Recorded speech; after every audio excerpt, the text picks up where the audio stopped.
Estamos no ar com mais um episódio do Papo em Dia, esse programa que se dedica a conversas, a bater um papo, a ouvir as histórias de quem cuida, de quem faz, de quem zela por Paraty. E nesse episódio eu tenho a honra de receber Djunner Mello, pesquisador, historiador e um homem que, como eu costumo dizer, eu não tive a sorte de nascer paratiense, mas tive o privilégio de escolher viver nessa cidade.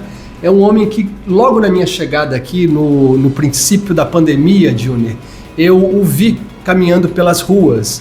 E é como falávamos, né, da sua túnica, da sua bata, e me chamou a atenção. Eu falei assim, olha, que personagem interessante. E até então eu não sabia quem você era. Depois eu tive a oportunidade de te conhecer, como eu falei, editando o filme do Dinho Silva, o Olha a Banana, que conta a história da banana. Ali eu pude ouvir um pouco mais, né, da tua história, a tua forma de olhar a história como esse grande fio condutor que constrói a vida de todos nós. E agora, tendo a oportunidade de bater esse papo contigo, estou muito honrado por isso, obrigado pela sua presença. E vamos falar sobre cana-de-açúcar, né? Vamos falar sobre, nessa proximidade do Festival da Cachaça, um festival que agora tomou ares gastronômicos, mas antes era o Festival da Pinga, né? Sim. Então, Djunner Mello, seja bem-vindo ao Papo em Dia. Eu que agradeço o convite. Agora, fazendo uma brincadeira logo de começo, quando eu comecei a usar os jalabas marroquinos, algumas pessoas achavam que eu era padre, mas algumas pessoas, assim, turistas, me saudavam em árabe. Salam aleikum. E eu respondi em árabe. Aleikum é salam. Eu não sei o que o turista pensava, porque simplesmente como ele comentou em muçulmano, eu respondi também. Mas o interessante é o seguinte, Paraty tem muita história, mas eu acho que existe um problema muito sério com o professor de história, geralmente o professor de história. Ele se fixa muito em data. A data disso, aconteceu isso, tal. Isso é chato para qualquer aluno. Você tem que decorar a data o tempo inteiro. Então, por que não faz uma conversa sobre isso e você, ao invés de dizer a data precisa, no meado do século, no início do século X, você situa muito mais fácil quem está ouvindo e não exige dele o decoreba de data disso, data daquilo, personagem importante. Aliás, Paraty é muito engraçado, que em termos de personalidade importante, histórica não tem quase nenhuma. Eu costumo dizer que Paraty é uma cidade iconoclasta. Por quê?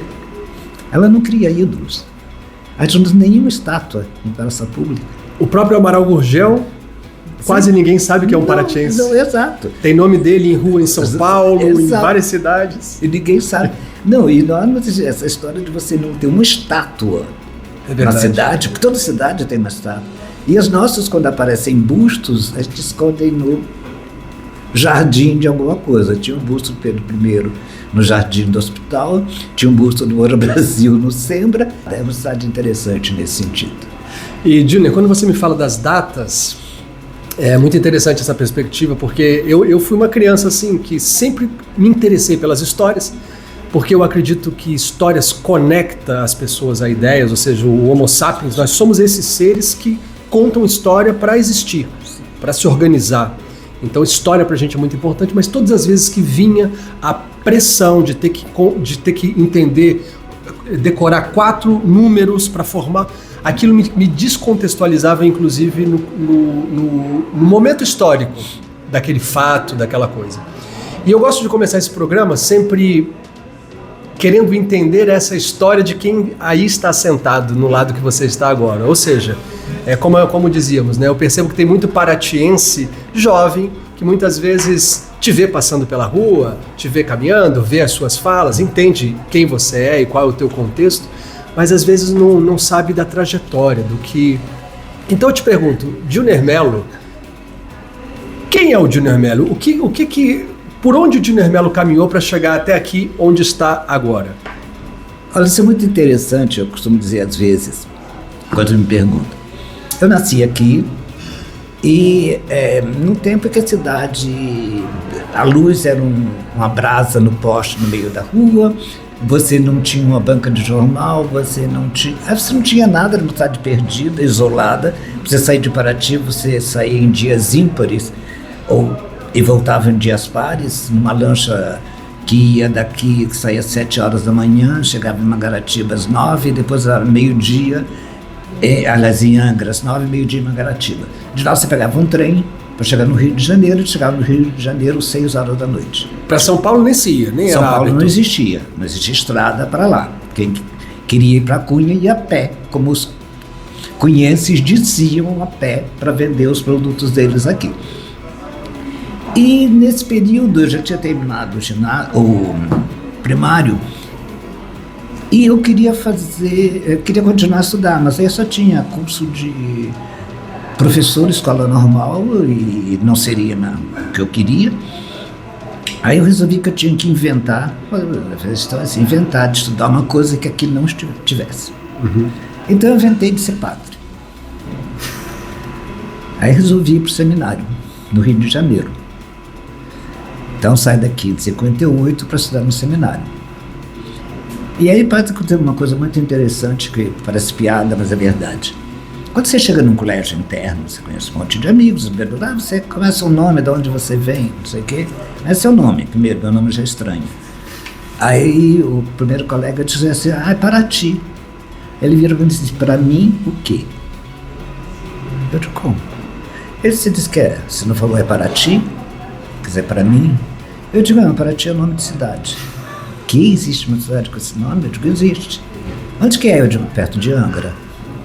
Que Angra já era conhecida. Era referência. Certo, Paraty não tinha ninguém, só conhecia Paraty através da dose de cachaça. Uhum. Qualquer botiquim solta uma Paraty, tá, tudo bem. Fiquei lá esse tempo inteiro e de repente eu resolvi eu não queria ser padre mesmo, estudei, fiz o clássico, comecei filosofia e resolvi chutar o pau da barraca e voltar para casa. Eu voltei. E aí eu digo assim, gente, que cidade é essa que ninguém conhece, ninguém sabe que história ela tem?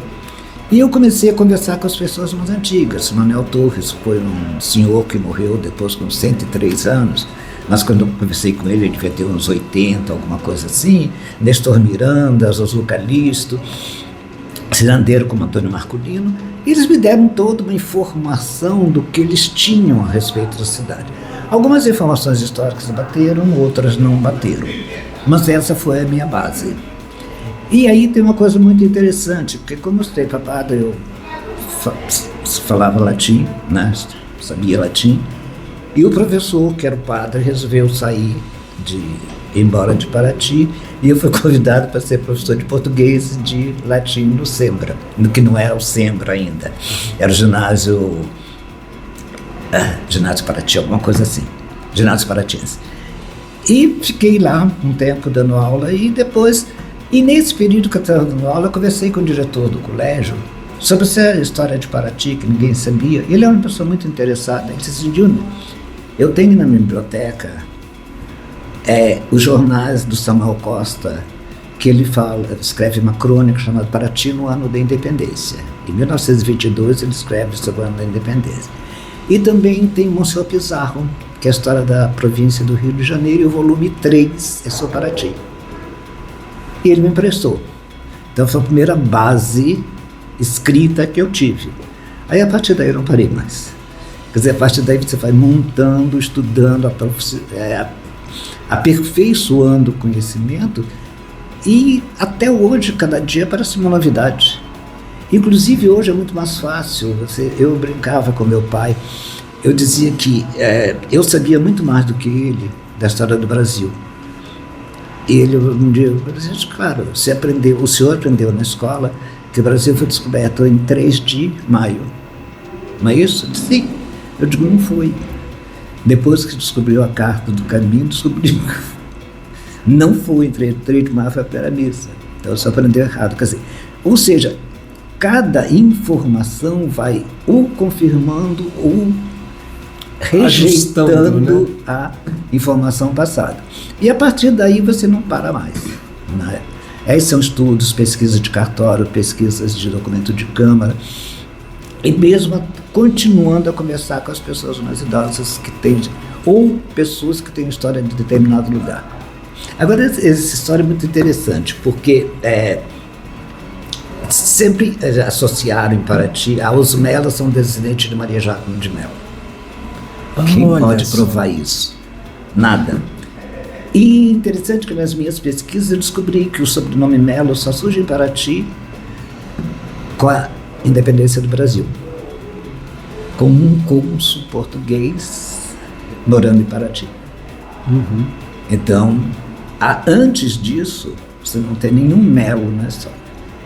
E aí agora eu me interessei por isso, tinha informação do meu avô e da minha avó, sobre os pais dele, quer dizer, sobre o meu bisavô, que era Irineu de Mello e Souza, era a mulher dele, soube da história dele se dispor com o pai, morar em Angra, casar em Angra e tirar o sobrenome do pai e registrar só como Mello, então Almeida Mello, José Mello, Antônio Mello, por aí afora. E aí eu descobri que também tem isso, você vai pesquisando tudo, que existe um site de pesquisa de genealogia dos Mormons. E eu resolvi consultar. E aí foi muito interessante que eu consegui ir, eu e um amigo meu, nós conseguimos fazer o trabalho, eu fui chegar até o meu tataravô, em Portugal, num distrito da cidade de Lamego, no norte de Portugal, isso pelo lado dos Melos, que foi o que a gente conseguiu, porque Silva é difícil a dessa, mas dos Melos, mais baixo. Então, a gente conseguiu montar toda uma estrutura deles até hoje. Até ele sair de Portugal, veio para Paraty. E uma curiosidade, né, é que eles eram da cidade, do distrito de Lamego.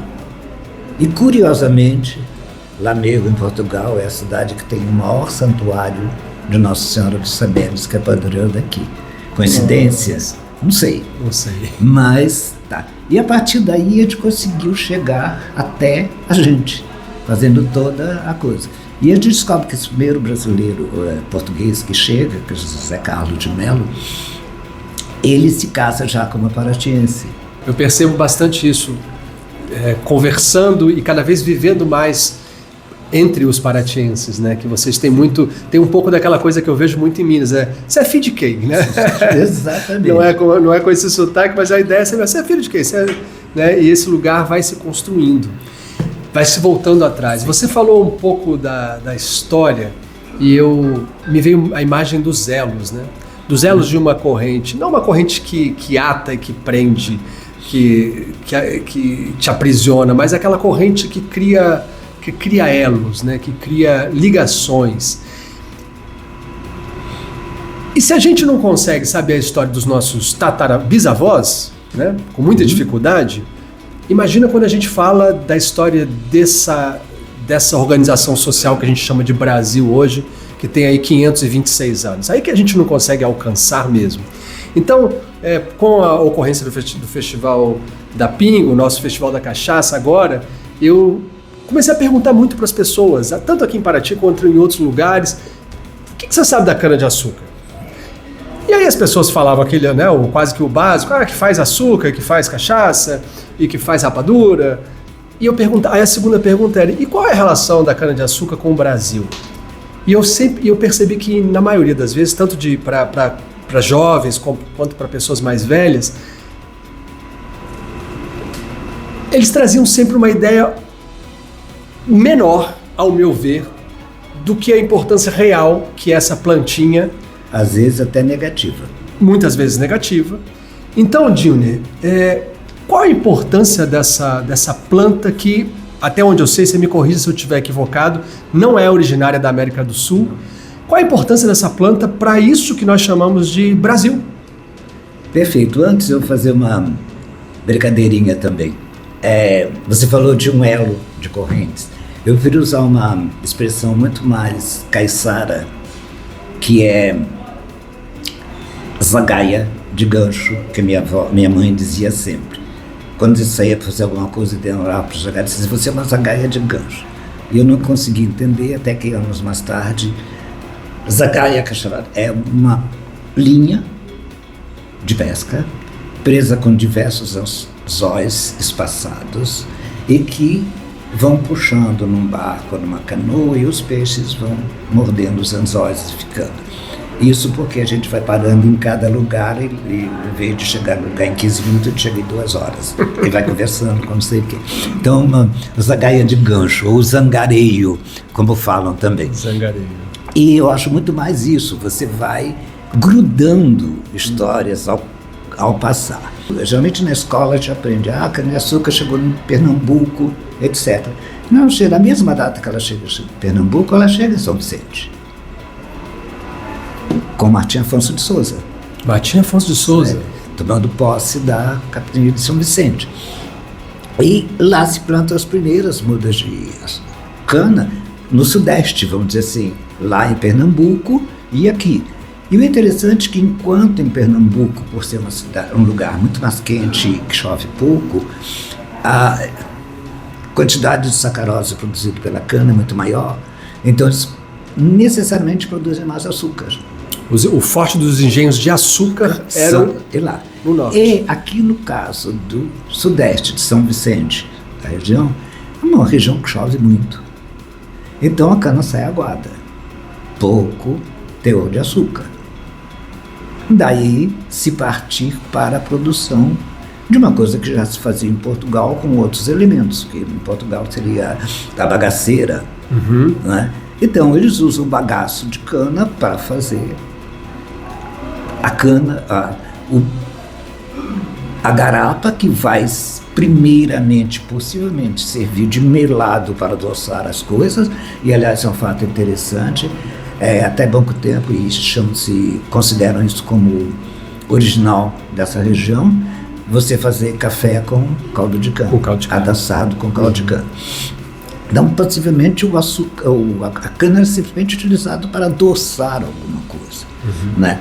E lá em Santos, São Vicente, é que surge o primeiro engenho de fabricação de açúcar e aguardente na região sudeste, que é o engenho dos Erasmos. Então, já sabíamos que um português ou um alemão, pelo sobrenome Erasmo, ele já havia trabalhado a questão da produção de açúcar. E como a colocação de açúcar era pouco rentável, pouco econômica, eles passam não sei quando para produzir a aguardente, né? Que eu não sei e ninguém sabe explicar porque recebe o nome de cachaça. Há diversas sugestões, mas nenhuma certeira. Nenhuma certeira. Então, começa a se produzir a cachaça nessa região de São Vicente. E a gente não pode esquecer que esta região, o Rio de Janeiro não existia.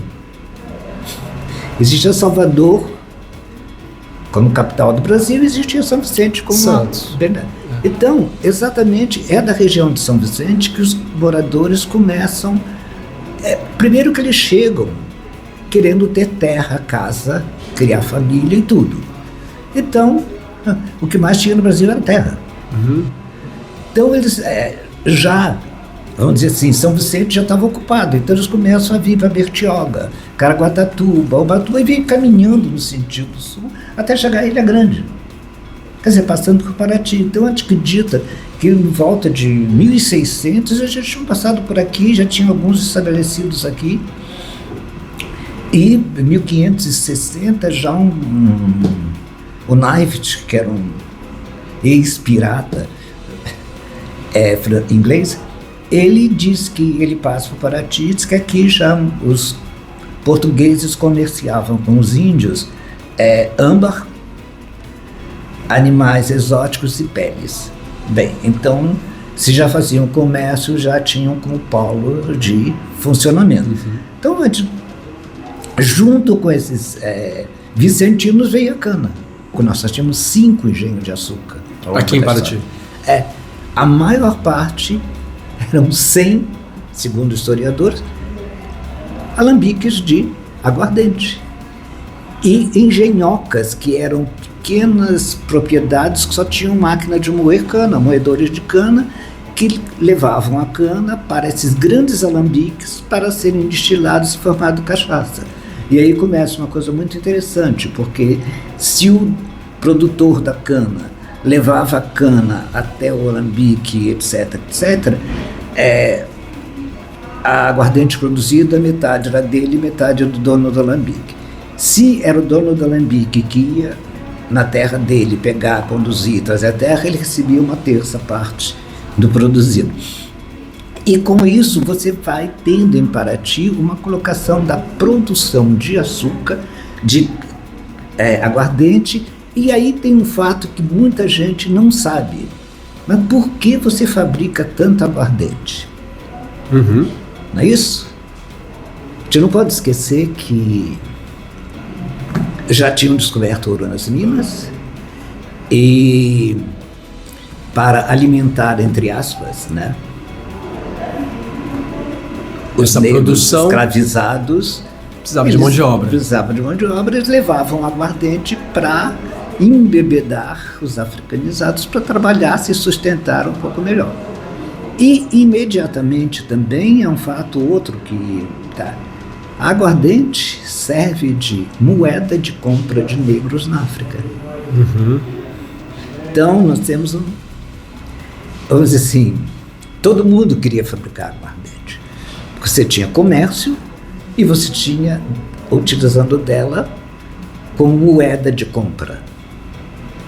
Ou seja, a cachaça, a aguardente, esse é algo muito interessante que eu fui descobrir essa parte da história, fui ouvir, porque tem isso, né? Na escola a gente aprende parte dessa história.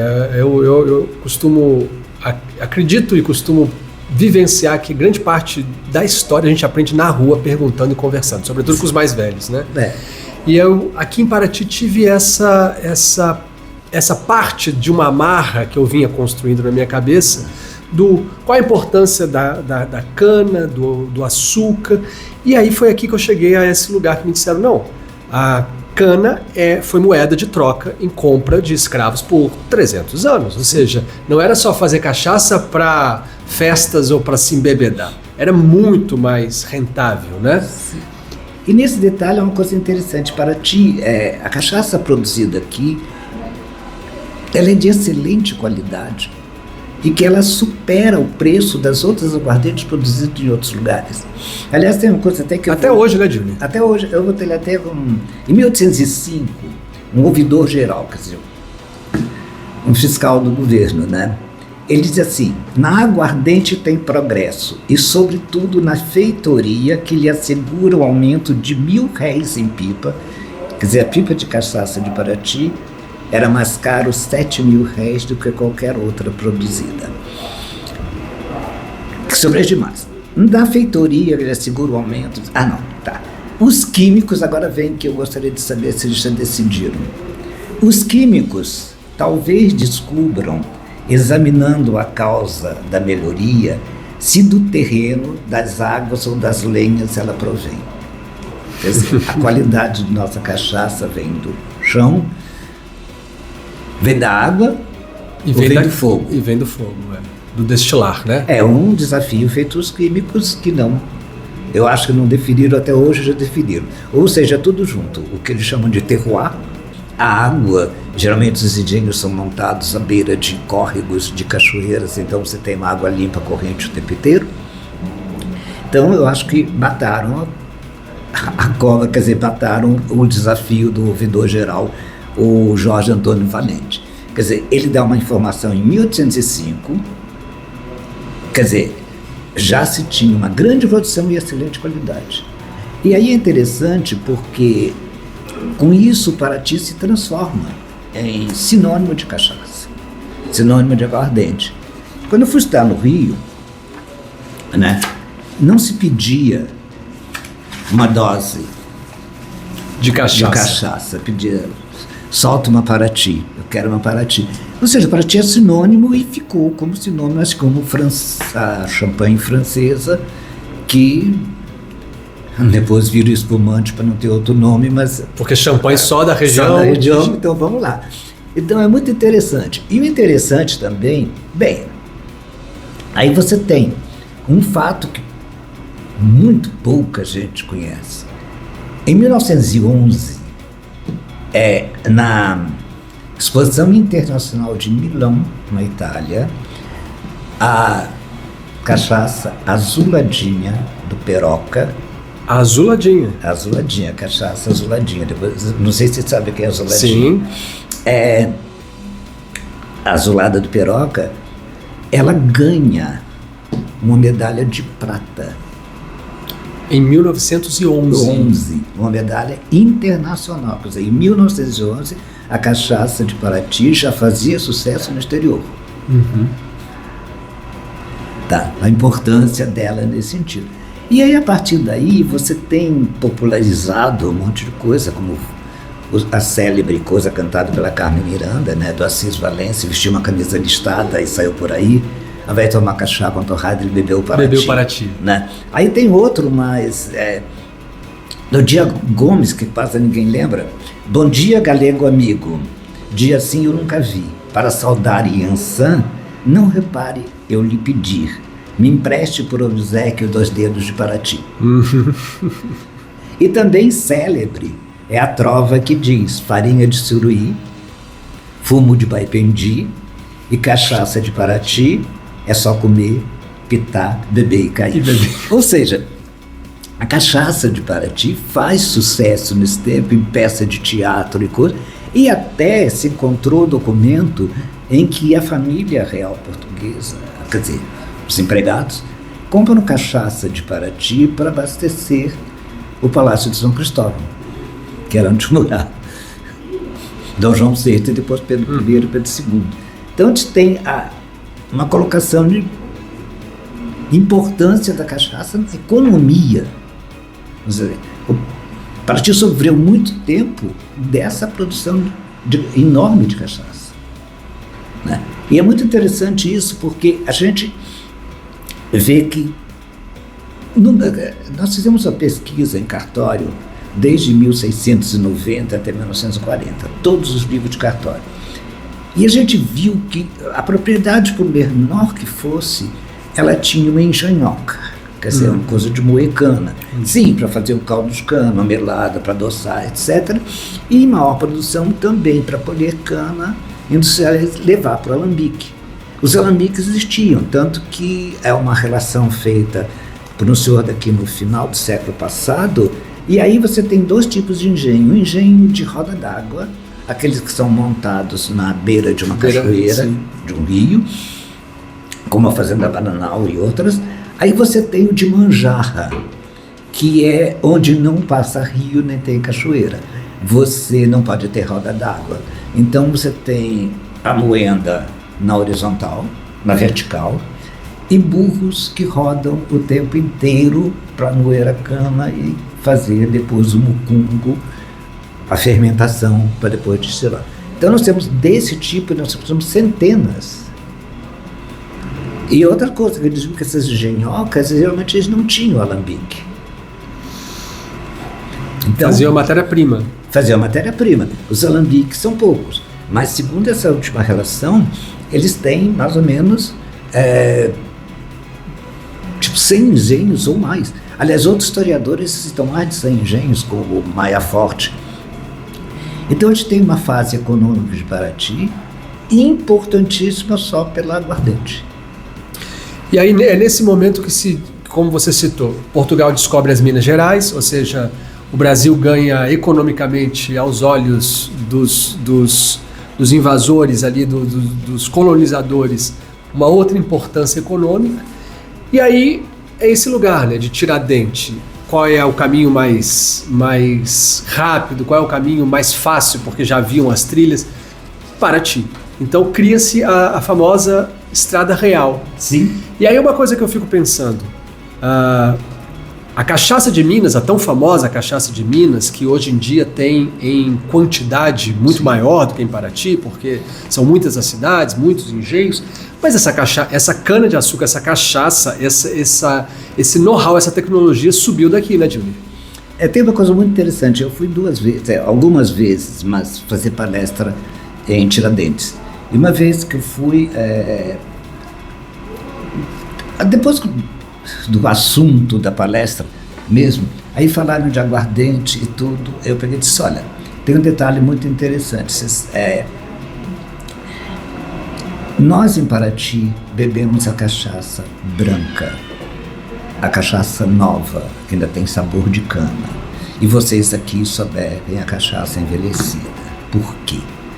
Porque a cachaça saía de lá em barril, sacolejava um mês e pouco até chegar aqui, ficava enfiado no armazém de vocês por mais tempo. Quando ela saía, ela já estava com cor amarelada e adocicada. Ah, é? Eu digo, e tem outra coisa, não só isso. Quem subiu com o feijão tropeiro fomos nós, com a farofa de feijão. Que o tropeiro fazia no meio do caminho. Claro, para se alimentar. Para se alimentar, levava o feijão, levava as carnes e tudo. E chegou aí que vocês transformaram num tutu que chama feijão tropeiro, exatamente. Eu vim lá de baixo. Então, essa colocação, esse caminho que se abriu, aliás, é muito interessante porque eu não vou precisar a data, mas eu acho que é 21. Em 21, quer dizer, em agosto de 1660, o governador do Rio de Janeiro manda abrir um caminho daqui até as minas de São Paulo, que é exatamente o caminho do ouro. Então a gente tem uma data de quando ele começou a Estrada Real. Ela é autorizada no mês de agosto de 1660. Mas essa nossa, não o caminho que desce para o Rio de Janeiro. Essa nossa que vai para São Paulo. Que vai para São Paulo. E depois vai para Minas. E depois vai para Minas. Né? E é interessante, porque depois aí vocês, como o paulista chega em Minas, vai exportar o ouro por onde? Em Santos, navios piratas podiam pegar. Aqui, navio pirata não entrava porque Bahia Abrigada. A Bahia Abrigada e rasa. Não cabe um transatlântico. Então, daí a razão de Paraty ser o lugar por onde se exportou o ouro dessa região, e ao mesmo tempo que o ouro de si, quantidade, passava por aqui, mas em compensação, um monte de gente que subia para lá, precisava de arreios, ferragem, ferramenta, comida, etc., para se transformar em empório comercial de excelência. 90% das casas de Paraty terras são armazéns, botequim, bodega, o que for. E o povo mora mal e porcamente na parte dos fundos. Quem é maciço tem o sobrado que eles moram, e a parte de baixo é depósito, armazém, qualquer coisa. Então viramos uma cidade funcional, comercial, e não uma cidade como o Rio de Janeiro, como Ouro Preto, etc., que é uma cidade de você viver. Nós somos uma cidade de você passar. Era uma cidade portuária. Portuária. Né? Ciclo de passagem. Um ciclo de passagem. E pensando ainda em toda essa importância da cana como produto, eu quero voltar um pouco nessa história da África e da cana, desse lugar de moeda de compra de mão de obra africana, ou seja, que fazem os africanos chegarem aqui e se tornar parte fundante, né, e fundamental também de quem somos nós. Sim. Ou seja, a cachaça, de algum modo, ela viabilizou esse ciclo horrendo de escravidão, mas ao mesmo tempo permitiu que o Brasil tivesse em seu DNA a África de uma maneira tão forte, né? Não, é impressionante isso. Eu escrevi uma peça de teatro que era desenvolvida na rua, porque se aproveitava o cenário inteiro, né, da cidade, e com personagens contando a história e passeando pela rua. E dessa colocação, esse conceito de Paraty como comércio. Então a gente tem, que a gente estudou e encontrou, documentos em que um contrabandista, vamos colocar assim, sabe? De escravizados, ele registra uma carta no cartório. E a carta é interessantíssima, porque aquela carta diz assim: carta para fulano de tal, que é o mestre do barco, diz assim: olha, quero informar para você que o nome do mestre que está no despacho é fulano de tal. Na verdade, não é. O mestre vai ser fulano assim. A minha comadre pediu para vocês comprarem um molequinho jovem para servir na casa dela. E Quando vocês estiverem carregando o navio, vocês não coloquem cabeças e sim peças. Qualquer problema que surja durante a viagem, vocês resolvam com o anônimo que está viajando junto com vocês. Cheio de códigos.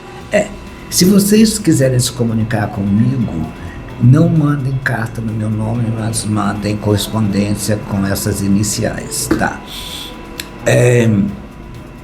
Quando vocês estiverem voltando, se vocês chegarem na Baía da Ilha Grande e tiverem navios ingleses, vocês vão para Montevidéu, que vocês lá não tem problema.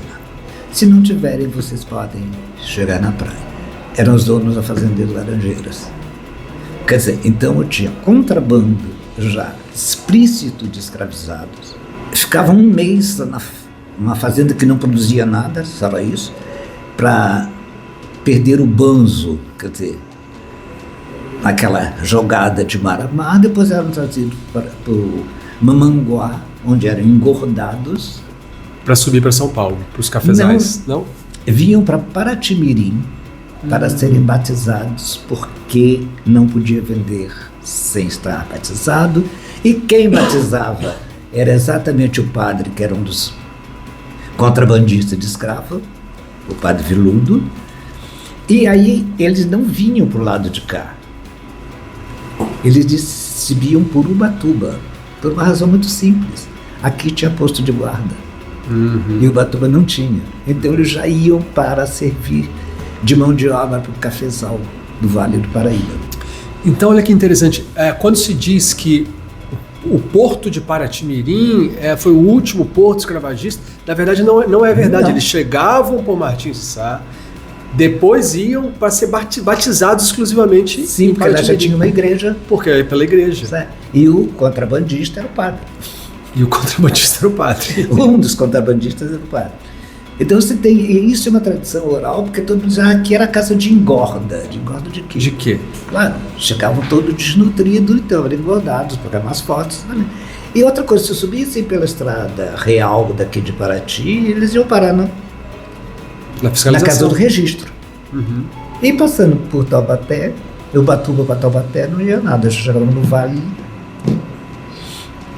Então, a cana tem muita importância na economia de Paraty em todos os aspectos. Então, e outra coisa, a rapaziada de hoje, a turma de hoje, os jovens, eles não conseguem entender isso porque eu acho que nem os professores conseguem colocar essa vivência da cidade em função da cachaça. Porque eles não pegaram mais isso, eles pegam a cidade como informação de turismo. Um polo turístico. Um polo turístico que surge, com lojas que surge representando em 1965, e você, a partir daí, essa geração toda só vai se concentrar no Festival da Pinga, que diz que existe uma coisa que também para eles não é nem um pouco importante, é só um motivo de bebedeira. Que eles não vão para saborear uma aguardente. Engraçado, falando nisso, saborear aguardente, da minha família, dos 8 que éramos, só eu bebia cachaça. Só você bebia? Cachaça. Eu gosto de cachaça pura, tem dia, hora e lugar, não pode ser qualquer hora, mas e é interessante porque o meu avô, quando ia na casa da minha mãe, dava alguma coisa para almoçar, ele sempre, antes de almoçar, ele pedia para minha mãe um cálice de cachaça. Um aperitivo, um cálice de cachaça. E um belo dia, eu estava com a mamãe, eu lembrei disso, aí a mamãe disse assim, pega um cálice lá. Aí eu trouxe 2 cálices, eu e ela tomamos uma dose de um dedinho de pinga só para comer uma feijoada que ela havia preparado. Então não que ela bebesse sempre, mas ela sabia, meu pai nunca bebeu cachaça, meus irmãos jamais, nos criam, nem sentiu o cheiro. E eu não sei porquê, mas eu gosto. Porque talvez seja exatamente isso, ou seja, essa é a pergunta que eu quero te fazer. Agora a gente está aqui às vésperas de mais uma edição do Festival da Cachaça, que agora ganha ares gastronômicos também, ou seja, ganha uma dimensão maior do que o Festival da Pinga. Como eu te falei, eu não tive a sorte de nascer paratiense, mas me interessa muito essas imagens de fotos do antigo Festival da Pinga. Sim. Inclusive, esteticamente, me parecia muito interessante, né? As barracas, a maneira como aquilo era feito. E isso não é só um olhar saudosista, eu entendo que as coisas caminham para outras direções, e isso é normal. Mas muitas vezes as pessoas estão frequentando, né? Os turistas, as pessoas que vêm de fora viver em Paraty, as pessoas que nasceram aqui, frequentam o Festival da Cachaça sem entender essa dimensão toda. É muito além de beber cachaça, comer um petisco e assistir um show de música, não é? Sim. Olha, interessante o Festival da Cachaça, ele surge, quer dizer, o Festival da Pinga, como nós chamamos, ele surge pela Associação Comercial de Paraty. E foi uma coisa pequena no Largo de Santa Rita, 5 barraquinhas vendendo aguardente, etc. E durante alguns anos aconteceram ali, naquele regime, até que realmente resolveu se mudar para o estacionamento ao lado da matriz, depois passou para o lado de lá. Ou seja, ele vai crescendo com o interesse da cidade, inclusive o desenvolvimento de outras pessoas de reabrirem alambiques. Nisso vai um trabalho muito grande feito pelo Sebrae, aqui com os alambiqueiros, na questão de técnica, higiene. Eu me lembro que eles começaram a fazer, numa das reuniões que ele teve, eu fiz uma pergunta para eles que ficou gravada. Eu perguntei se eles faziam um blend de aguardentes, ou seja, iam homogeneizar a produção de aguardente e não ia ter mais o sabor de uma e o sabor de outra. Eles disseram que não, que iam preservar. Quando eles terminaram todo o trabalho e fizeram uma cerimônia, o Coisa falou assim: Júnior, eu queria te dizer que você fez esse questionamento lá atrás, há anos, não sei o quê. Eu gostaria que agora você provasse 2 aguardentes e dissesse se nós fizemos um blend e cada um continuou com o mesmo gosto. Então, essa colocação da criação do festival trouxe não só o que virou essa coisa de turismo, mas virou uma coisa de interesse de certas pessoas de recriar os desenhos, de criar novas marcas. Apareceram outras que desistiram, como Itatinga, a Americana, mas as bases continuam com o mesmo pessoal de antes. Aí sem a Coqueiro, é de uma família que produz cachaça, quer dizer, uma família minha, inclusive, Cristian Melo. Eles produzem cachaça há mais de 100 anos. O Curisco da família Gama, que também a gente viu já em certos documentos desde o século XVIII produzindo aguardente. Quer dizer, não que esses engenhos continuassem de família, mas eles, mesmo mudando de lugar, eles continuaram produzindo aguardente. A tradição, o surgimento deles. Exato. Aí surge um engenho novo, que é o Engenho Douro, que era o pessoal que já produzia cachaça na região do Penha. Voltou com eles. Aí o Casé resolve fazer a produção de cachaça, que é a paratiana. Então você tem... agora depois vem o Lúcio com a Pedra Branca. Então você tem o interesse e essa qualidade que o corregedor lá em 1805 falava, é que fez com que Paraty tivesse o selo de aguardente de qualidade e o reconhecimento como região geográfica, denominação. É muito interessante isso. Maravilhoso. Se você pudesse fazer um convite aos jovens, mas também aos turistas, né, que terão a oportunidade de assistir esse nosso programa, porque Paraty tem esse interesse por pessoas que todo final de semana descem aqui por conta do nosso calendário. Se você pudesse fazer um convite para o Festival da Cachaça que se avizinha, o que você diria a essas pessoas? Antes eu posso fazer uma informação? Por favor. Então vamos lá. Nas pesquisas dos documentos da Câmara, nós encontramos a construção do cemitério atual, aqui no alto do morro. E o cemitério foi construído na década de 1850, por aí, em razão da peste de cólera que estava graçando o Brasil inteiro e matando um monte de gente. O cemitério antes era ao lado da igreja matriz, então muda para cá. E para fazer o cemitério, eles contrataram um engenheiro que estava trabalhando na obra da estrada. Da Rio Santos? Não, da Estrada Real. Da Real? Da Real, em 1850. Claro. 1850. E ele vem e traz os empregados. E começa a trabalhar. Aí um dia ele manda um expediente para a Câmara dizendo o seguinte, que ele estava precisando de feijão, arroz, tocinho, não sei o quê, e aguardente. Aí a Câmara pergunta para ele, bem, por que você precisa dessa quantidade toda? E por que aguardente? Então ele disse, é porque o pessoal que está trabalhando comigo, eles estavam trabalhando na serra, então não dá para eles voltarem para casa. Então eu os alimento aqui de almoço e janta, tá? E a aguardente é o seguinte, eu já fui contaminado pela cólera, mas sobrevivi. E para evitar que eles contraiam essa doença, eu sirvo uma ração de cachaça, limão, açúcar e água. O que é isso? Caipirinha.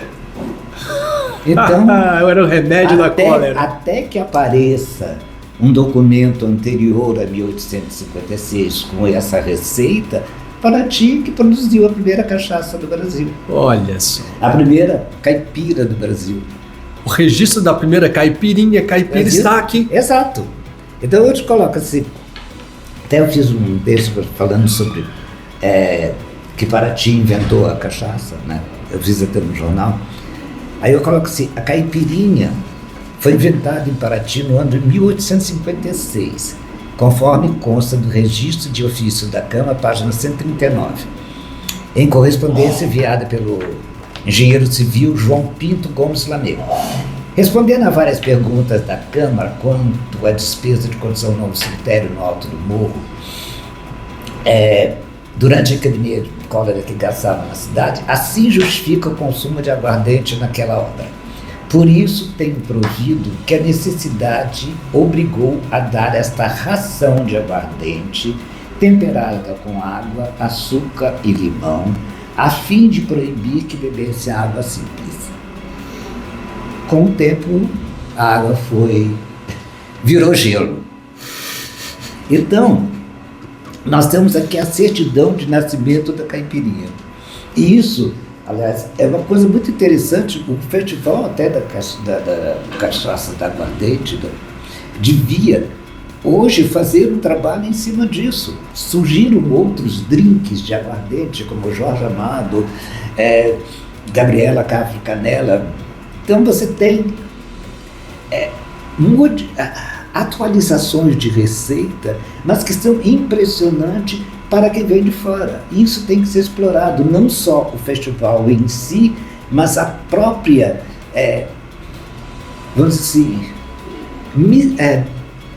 invenção que se vai criando, ou criações novas com a aguardente e com a cachaça, e com produtos da terra, como no caso. Isso é muito interessante. Você falando aqui, eu fico pensando, veja, é sabido que o limão tem propriedades curativas, né? Traz ali um tanto de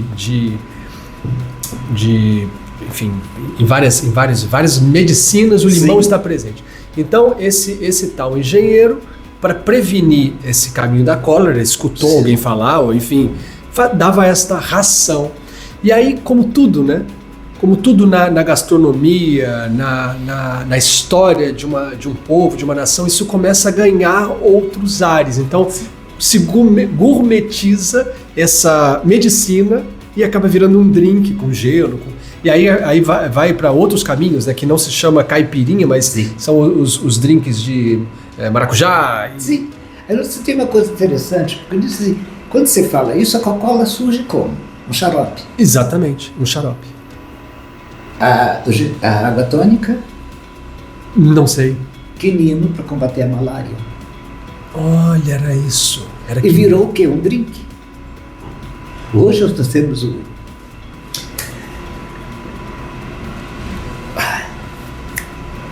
gin tônica, a tônica. Cuba Libre. Uhum. Ou seja, mistura de duas coisas assim, nesse sentido, fugindo e não fugindo do assunto, a culinária paratiense também. Ela adota o melado na produção de manoia de bacia, que é um doce típico nosso. É praticamente um pão de mel, mas é um bolo feito com melado. E tem uma coisa que eu acho que é exatamente o que o caiçara é, essa junção de 3 etnias. O pé de moleque nosso, que não é o pé de moleque com amendoim, é com gengibre. Então, qual é a receita? Melado, criação portuguesa, entre aspas, sim. Farinha, Criação indígena. indígena, e gengibre, usado pelos africanos. Então nós temos da culinária o uso do melado, ou seja, do produto da cana, servindo como sobremesa, servindo na culinária paratiense, Como base alimentar. como base alimentar. Então isso é muito importante e muito pouca gente liga esse fato. E isso eu acho que teria que ser muito mais explorado pelo próprio festival e de sabores. Não só você ter para vender, mas isso é nosso, é único, só nós temos, diferente do resto. Então, talvez fique uma sugestão que o Festival da Cachaça, ele pode, além de trazer as barracas de comida, as barracas de venda de cachaça, dos alambiques e os shows, mas de repente podia ter ciclos, né, de palestras, de bate-papo, de histórias que se contasse, porque o turista se interessa por isso também. É a tal da experiência, né? Já ouvi isso, por exemplo, eu trouxe como base, acabei só lendo um texto, porque não me interessava o resto. Né?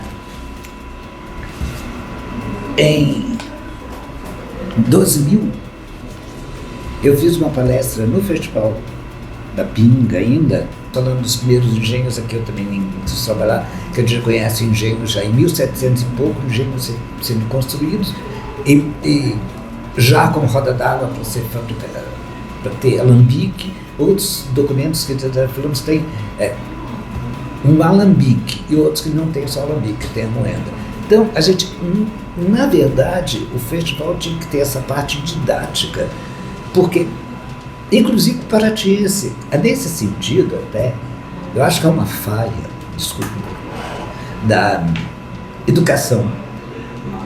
Acho que nesse caso, para determinados cursos, eles já deviam trabalhar a educação patrimonial no caso do Festival da Pinga. Uhum. Qual a importância dele? E outra coisa, dizer que não é um festival para você encher a cara. Sim. Ele seria um lugar para se degustar uma ou outra, sentir a diferença do paladar de uma ou de outra, experimentar uma coisa. Que ele veio com esse sentido. Não pelo sentido que ele hoje funciona. Mas é um negócio, as coisas fogem do controle. Mas sempre há o tempo de se encontrar de novo e outra coisa, o veio. Se ajustar. Sim. Né? Talvez não fosse nem a questão do ser ali no próprio ambiente onde estão os alambiques, mas um quiosque separado, quem quisesse ia lá ouvir, entender. Eu me lembro que nessa palestra eu fiz a pedido do Sebrae. E foi muito engraçado, porque depois que eu terminei a palestra, que estava saindo da sala, a auxiliadora, que era do Sebrae, veio com uma garrafa de cachaça para me dar de presente. Aí eu olhei e disse assim, eu sei que é dessa que você gosta. Quer dizer, eu tinha até se informado qual a cachaça que eu gosto. Aí eu disse, então, nesse sentido, eu acho que falta essa parte, inclusive da Secretaria de Educação, de montar essa estrutura da Secretaria de Cultura, montar palestras sobre isso para alunos, leva os alunos lá para o cinema, fala, mostra, projeta e... Excelente sugestão, ou seja, usar o nosso calendário. Exato, para divulgar o produto da gente. Entende? E conscientizar, talvez, o jovem de que o Festival da Cachaça não é tomar uma bebedeira. Me lembro de uma vez, de um festival que houve, e que eu fui ver onde prestava, bem, eu já fui diretor desse próprio, mas onde estava o pessoal de praticamente coma alcoólica. Eram umas 30 pessoas, eu acho que 25 eram jovens, de 14, 15 anos, que experimentaram pela primeira vez. Outros eram os bebuns mesmo da vida, mas outros estavam bebendo pela primeira vez. Né? E deitados lá numa barraca, porque não davam nem para levar para o hospital, o médico e o enfermeiro atendendo ali, porque afinal a injeção para você cortar o coma alcoólica uma só, aplicou e aguarda ele levantar. Mas eu acho que falta uma sincronização das secretarias desses eventos para conscientizar da importância disso, porque não é uma coisa só para turista, é uma coisa para nós também. É contar e recontar a própria história de Paraty. Isso é importante. E eu acho muito interessante quando encontro assim, centenas de pessoas o ano inteiro com as bolsas de cachaça, porque graças a Deus agora você tem cachaçaria na cidade, que vendem não só a produzida por eles, mas a produzida por outros lugares. Você tem hoje engenhos que recebem visita. Então você tem como assistir à produção, você tem como provar a coisa.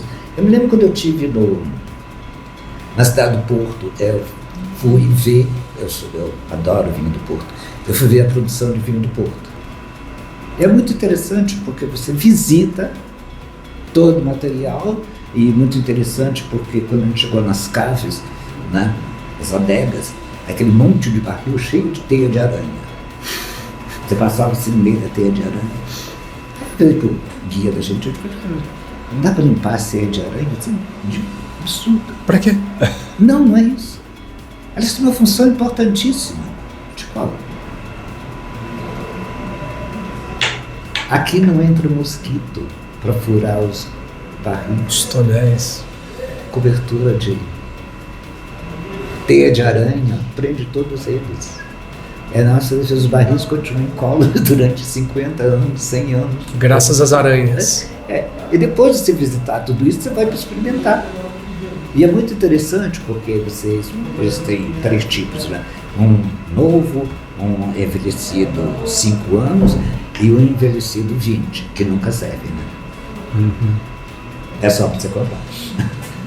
Na verdade, você experimenta as duas e fica água na boca. E já imagino que seria os 20 anos. Terceiro, né? Mas não dá para comprar, é muito engraçado. E a partir dali já vendem ali mesmo, então você já compra. Já sai dali com umas garrafas que você quer de licor e tudo, do vinho do Porto e tudo. Paraty já está fazendo isso de uma forma muito bem colocada. E outra coisa, didática.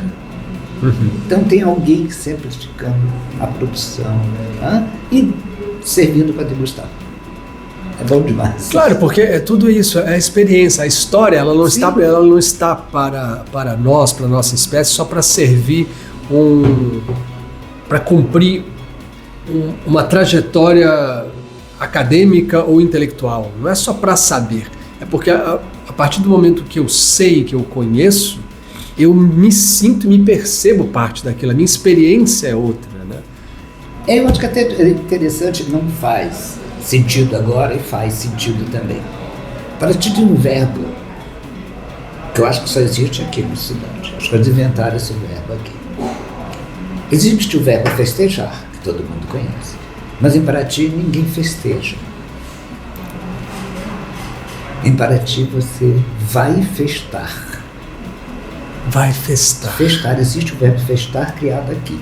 O festar não é simplesmente você festejar alguma coisa, você ser a própria festa.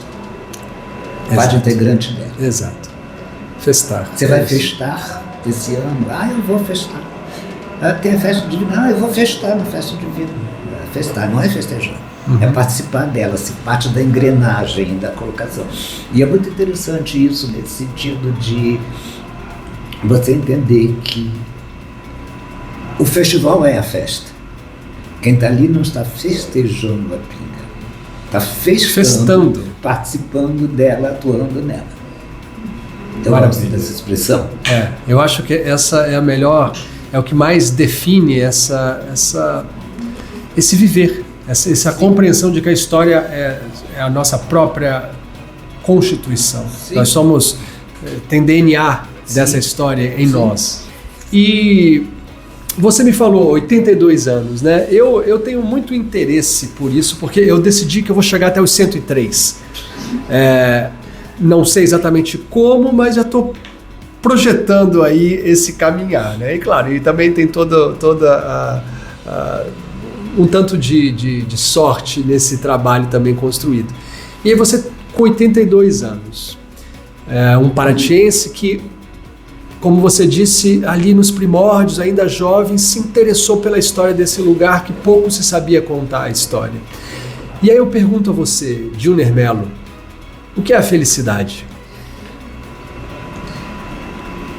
Aí vamos filosofar. Olha, eu costumo dizer o seguinte: o princípio da felicidade é você gostar de você mesmo. Se você gosta de você, você cria o seu entorno. Você agrega o que é bom, elimina o que é ruim. Então, o mais importante da felicidade é você estar feliz consigo mesmo. Você ser autêntico. Porque se você fingir ao meio do caminho, você vai tropeçar. Se você não se organizar, as vertentes são todas ao longo, os desvios são todos ao longo da estrada, que você se perde. É muito interessante você falar isso. Eu escrevi um primeiro trabalho em 1976. Publiquei, escrevi um pouco antes. E quando eu estava trabalhando, a minha mãe me disse: meu filho, mexe com isso não. Isso não dá dinheiro. Olha, vai ser comerciante como seus irmãos. Eu tinha 4 irmãos comerciantes na época. Você vai gastar dinheiro e você não vai ganhar dinheiro. Isso não dá dinheiro para ninguém. Eu não obedeci, não. Eu desobediente. Eu continuei trabalhando nessa trilha. Ganhar dinheiro eu não ganhei, não. Mas pelo menos me senti realizado. Então tem disso, a felicidade é você ser feliz consigo mesmo. Maravilhoso. Muito bem. Então a gente vai encaminhando, chegando ao final desse mais esse episódio do Papo em Dia, tendo essa oportunidade maravilhosa de conversar com o Júnior, que tem todo essa sabedoria, esse conhecimento sobre Paraty, sobre o tempo passado, mas você trouxe aqui algo muito interessante, Júnior, que é essa perspectiva de se interessar, né? Você finaliza a tua fala dizendo se interessar por você mesmo, e quando você se interessa por você, você acaba se interessando pelo que te circunda. E talvez essa tenha sido a sua trajetória de se tornar esse pesquisador, esse historiador, essa pessoa interessada por falar da história do Brasil, né? E também da história do mundo, como você me contou. Isso aqui fica para um outro capítulo e um outro episódio, quando o Júnior me falou como é mesmo o nome desse traje marroquino? Jalaba. Jalaba. Que o Júnior me contou sobre quando o jalaba torna-se presente na vida dele, que tem a ver com isso, tem a ver com as histórias, com os elos, ou seja, uma história lá de África, lá de Marrocos, mas isso fica para um próximo capítulo, né, Júnior?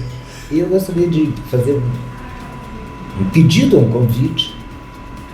Paratiense, morador de Paraty, vão participar realmente do festival de cachaça e dos sabores da terra, mas vão com o espírito de degustação, de provar, sentir na boca o gosto do que é feito por nós, não simplesmente do beber por beber. Beber para sentir o sabor de alguma coisa que é boa. E a cachaça bebida na dose certa, ela é excepcional. Meu avô dizia que a cachaça, meu avô bebia, ele dizia que a cachaça tinha diversas virtudes, né?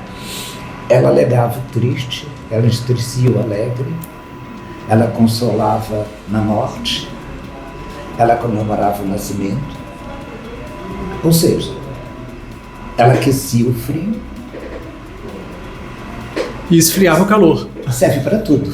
Então, vamos degustar a cachaça com essas virtudes, né, que são ótimas. E vocês vão se divertir muito bem no festival. É isso aí.